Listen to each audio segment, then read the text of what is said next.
Check her video, she has that.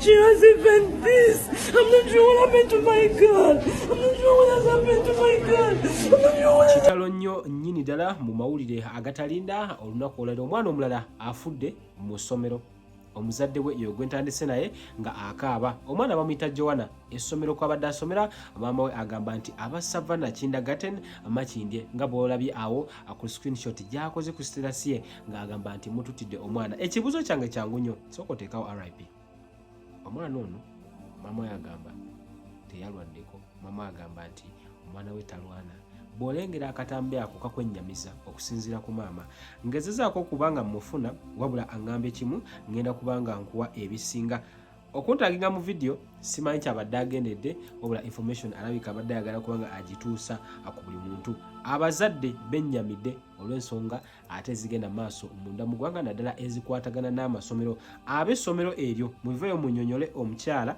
ayitibwa Shira Hatima era wali ku TikTok bw'ogendayo ge mannya g'akozesa omukyala oyo bambi agamba nti omwana we yafudde ekituufu ki ekyamuse tekitegeerekeka bw'olengera omwana we aliko ebizigiro wamma ggwe nange abatamanyi ate ensonga ezo tuyinza okulema okukitegeera naye kennyini we mubuuzizza ebyaddala yadda ngambe agenda kumpa ebisinga naye kennyini agamba tamanyi kyasse mwana we mu maziga ngo akaaba sokolakinge byennyamiza omukyala omwana we agamba tamujjanjabyeko wadde agamba nti byonna weebiri naye omwana we yandisigadde nga mulamu ekibuzo kiri nti kiki nga akufa kw'abaana kweyongedde gye buvuddeko wiikisi nga 2 emabega era still essomero ly'ebbombo era still video yali ku TikTok ng'abazadde bakaaba ng'omwana still yafudde omwana ye yali wa senior 4 just after visitation day kakati ensonga zikyagenda ddala mu maaso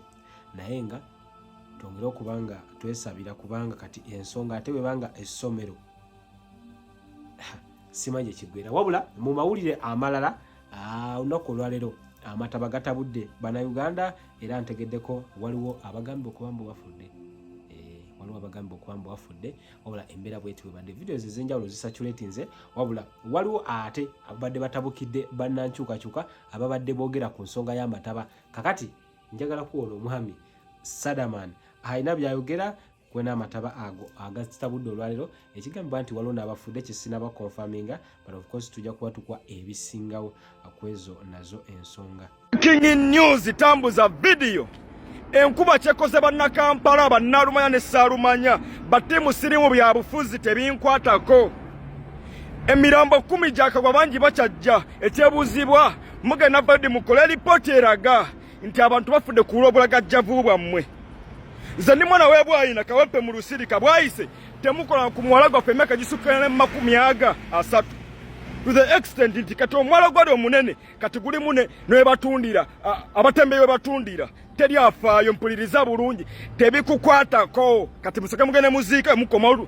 mudde ku layini bano bamaze emyaka 4 nga tebalina rescue management program yonna ey'okutaasa tebagirina eva bo bakima mirambo abantu abagwiride kasasiro bakima mirambo ebudude takalibumbukuse bakima mirambo ku mazzi n'amatama bakima mirambo mpuliriza n'abagezagezaako abafaya ate bo bajja tukuŋŋaanyiriza vvu na sikulapu wa mmali zaffe zibazo sana kubanga munnange ebimotoka eyo tebibeeramu mazzi okuggyako nga Kyagulanyi nawe agenza okwogera awo bibaamu amazzi ne bategasi babijjudde mpuliriza bulungi nzirako ebyo byenkugambye ogamba mubaka wa palamenti eraba ng'ekizibu kya Uganda magi neyalaba nti ekizibu kya Uganda kufuna bidomola nole yatumanyire yatuwa ebibiriiti oyaga twete amafuta tweyoche mubagambe ekizibu kyaffe kutuusa ggwanga kulitereeza bulambalamba tebalina okukola ekikulu kutegeeza abantu ku mobilizing abantu tebamenyeka tebaddamu tetwetaaga ambulance zammwe sabuni sitima butto majani sabuni mu bisigazi abantu bali mu kufa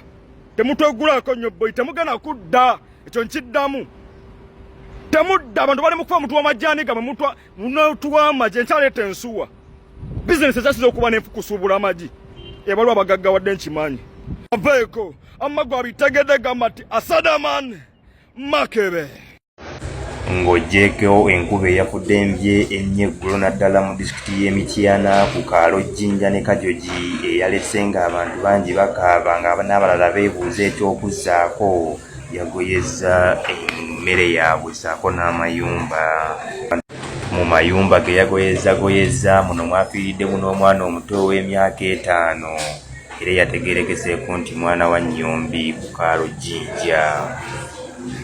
Olwaleero gye bukeeredde naddala kutandika ssaawa nga 11 nga bukya enkuba ezzeemu okufudde emba kumpi Uganda yonna. Era nga bwenkoledde egguliro lino nga ndi ku Off-Koyima Road, Lubigi Road oba ku luguudo olugenda e Nabweru.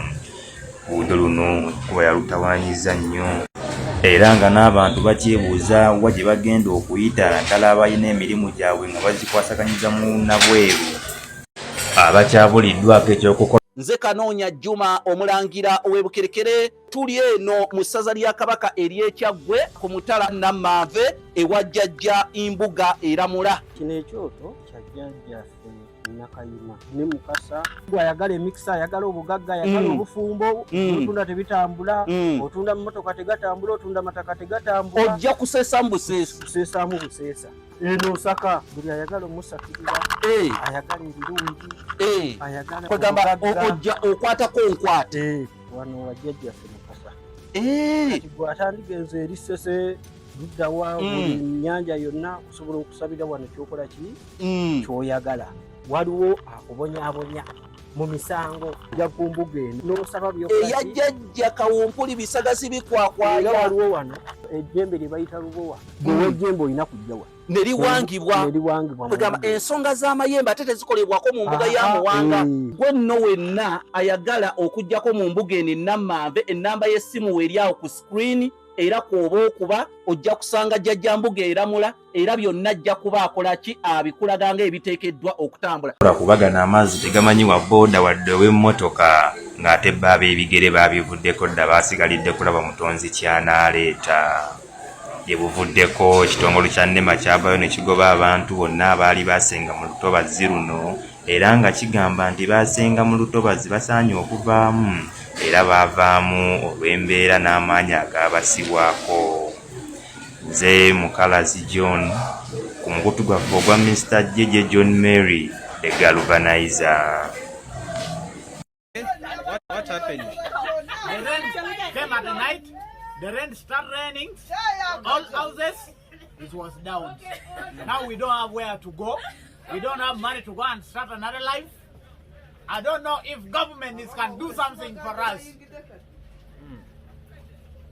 On this side, you see how it look like. All thing is down.